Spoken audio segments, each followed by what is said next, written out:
Hey, how's it going out there, everybody? Hope everybody's having a great day. Welcome to the channel. I'm your host, Cash, and this is Trucker News, or as the cool kids like to say, hashtag Trucker News. Yes, sir, you've tuned in to the best trucker news on YouTube. It's been verified, independent studies and whatnots. I got a lot of good news stories for you here today. I got the best of the best. Let's get to it. What is trucker news, you're asking? Oh, I'm an illiterate truck driver. I'm going to read the news to you. It's going to be a real effort on my part, so don't be too judgy. First story, semi-truck gets struck under Pennsylvania Penn Ave Bridge. Motorist turns himself in after fleeing road rage shooting with a semi-truck. Volvo rolls out a new engine to meet strict California emission standards. $5 billion in grants will be available to 16 states to repair old bridges. Travel Centers of America opens 4 new locations in South Carolina, Oregon, and Nevada. Come on with it. Trucks are now hauling frac sand in Texas with no one inside the cab. Ooh, at autonomous. I know it gets people riled up. One has been hospitalized after commercial vehicle strikes bridge. Yes, it's a bad scene there. And the opinion piece of the day, cocaine and meth found concealed in a tractor trailer frame at a California cargo facility. All right, let's get to the news. Yeah, trucker news. There are 2 of them. 2 of them in one show. You're welcome. Semi-truck gets stuck under the Penn Ave Bridge. Yes, sir. Not good. Semi-truck got stuck under an infamous bridge in Michigan on Monday evening. The incident occurred July 22nd underneath the Pennsylvania Ave Bridge near the Porter Park Zoo in Lansing, Michigan. According to the news, commercial vehicle was driving north on Pennsylvania Ave when it attempted to pass beneath a 12-foot bridge. The tractor trailer then got stuck underneath the low bridge.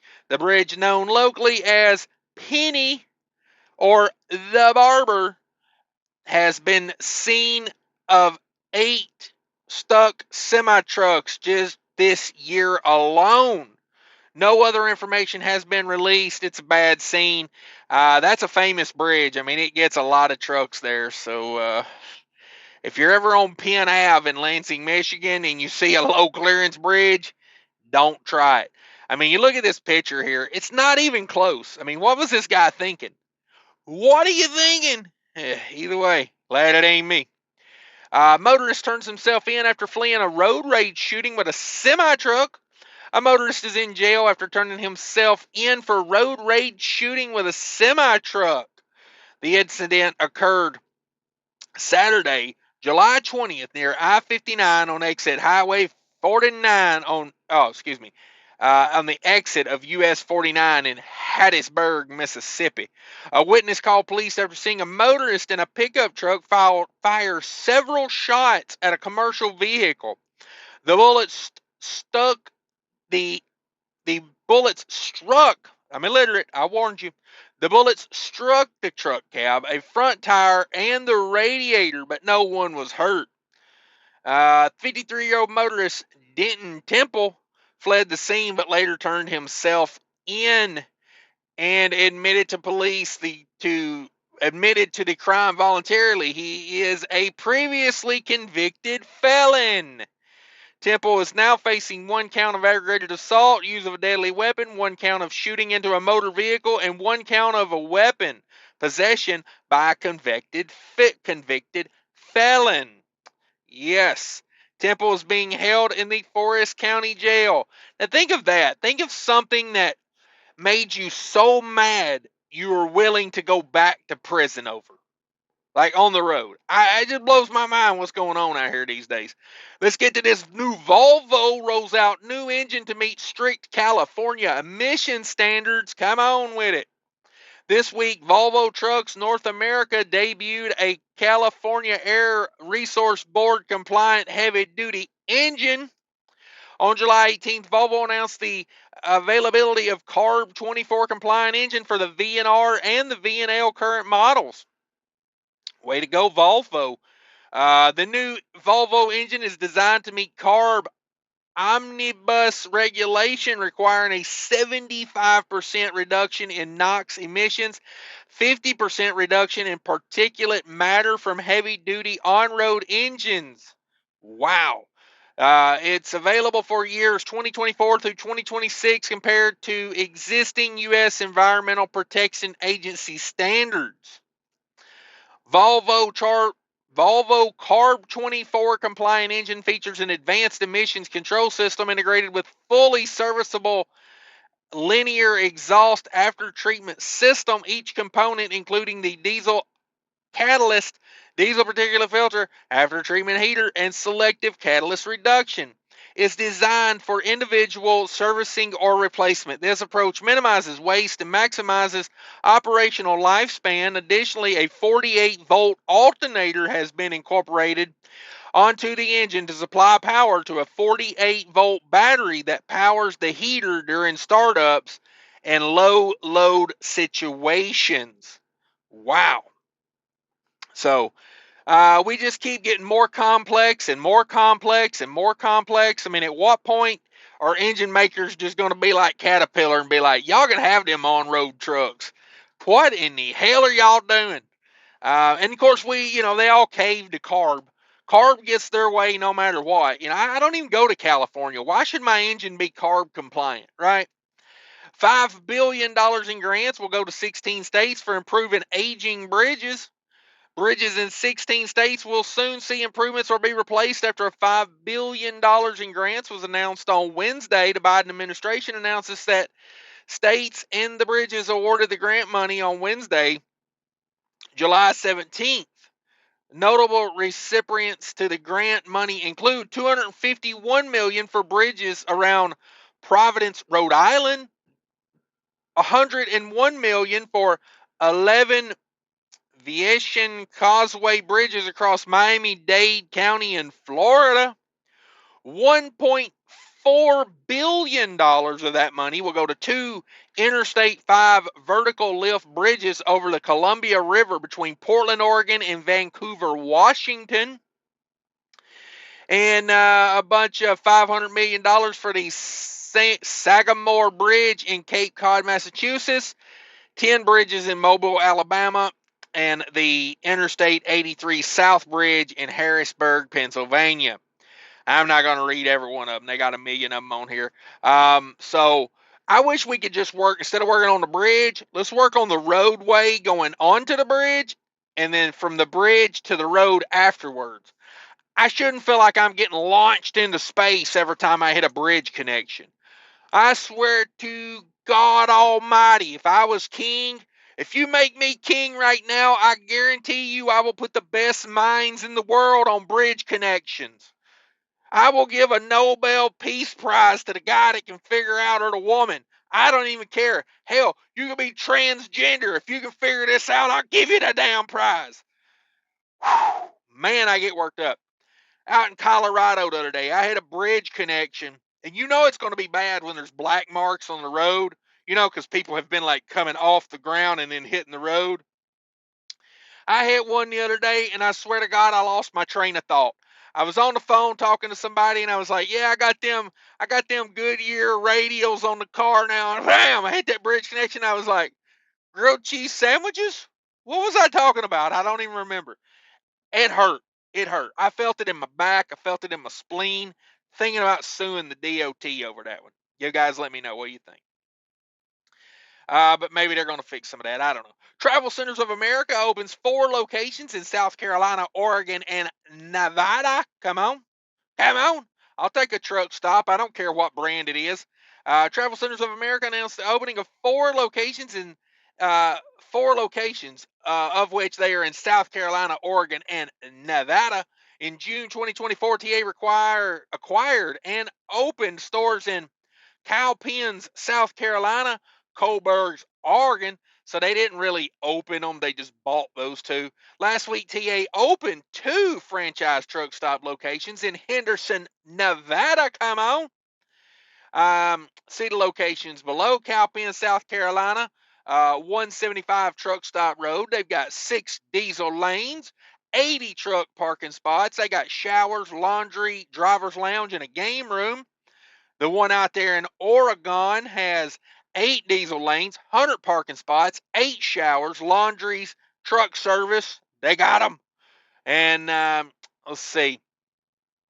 Let's see. The one out there in Nevada, they got 7 diesel lanes, 200 paved parking spots, 20 reserved spots, 35 paved car parking spaces, and 5 private showers. Come on. And the other one's got about the same, 100 paved parking spots instead of 200 though. 10 reserved parking spots, laundry facilities, the whole nine. I'm glad I'm seeing this. I don't care who opens them. We need truck stops. We need more parking. I'm so tired of fighting this parking game. Trucks are now hauling frac sand in Texas with no one inside the cab. Come on. Autonomous truck technology company Kodak Robotics announced the completion of their first driverless delivery of frac sand in the West Texas Permian Basin on Tuesday. Kodak announced a partnership with Atlas Energy Solutions to deploy driverless commercial vehicle technology in Texas oil fields. The company says that they've already completed their first driverless delivery of frac sands. The 21-mile delivery transported Atlas's high-quality frac sand from Atlas Depot to a well site with no one inside the cab. Whoo, there you go, boys. If you was thinking about going to the Permian Basin, just know they going driverless down there. So if you're a driver, might not be the place for you. One person has been hospitalized after a commercial vehicle strikes a bridge. Yes, car strikes the detached trailer. I'll throw a picture up here for you. It looks like a bad scene there. Let's talk about it. Maryland State Police responded to a multiple vehicle infrastructure crash in Montgomery County over the weekend. The morning of Sunday, July 21st, multiple agencies responded to the I-94 Beltway at River Road for a reported crash. Yeah, I think I'd call this a crash. According to the Maryland State Police, that commercial vehicle was traveling on the inner loop of the Beltway when the boom of the trailer activated, causing the bed to lift up and strike an overpass. I didn't even realize that thing could go up with the truck running. I thought it had to be in neutral with like the PTO on for a dump bed to go up. A Dodge Charger traveling behind it then struck the trailer. A Dodge Ram traveling in the opposite direction was struck by debris from the overpass. According to the spokesman for the Montgomery County Fire and Rescue, the tractor portion of the tractor trailer was more than 100 yards away. The trailer portion struck the overhead bridge, the underside of River Road overpass, and was entangled with a single passing vehicle.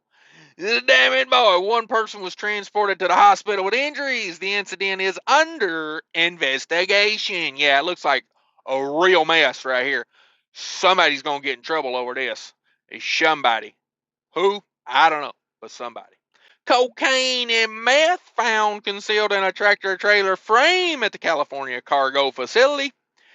It's right. U.S. Customs Border Protection recently seized more than 160 pounds of drugs. The drug seizure took place on July 16th at the Calexico Port Cargo Facility in California around 12:45 p.m. A 47-year-old man attempted to cross into the United States from Mexico in an empty tractor trailer. The vehicle was referred to a secondary inspection where he knew he was screwed.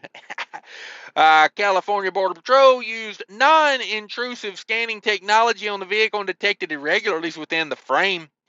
A curious inspection was conducted, which led to the discovery of a non-factory compartment within the frame.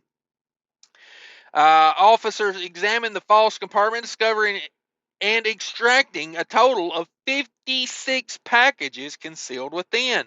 The contents of the packages were tested and identified as cocaine and methamphetamine.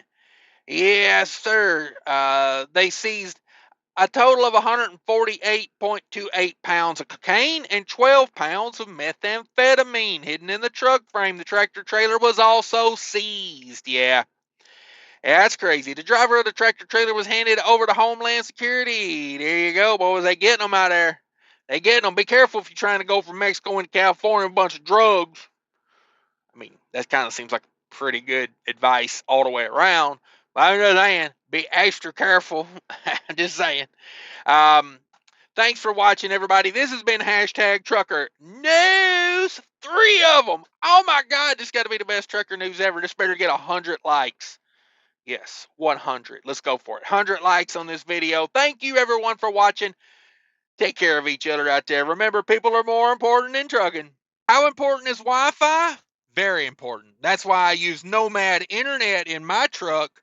Yes, sir. This is a Wi-Fi modem that you put in your truck. Check them out. Links below. This thing gets signal when my phone will not. So if you're ever stuck at that truck stop with no signal, you'll wish you had some Nomad in your truck.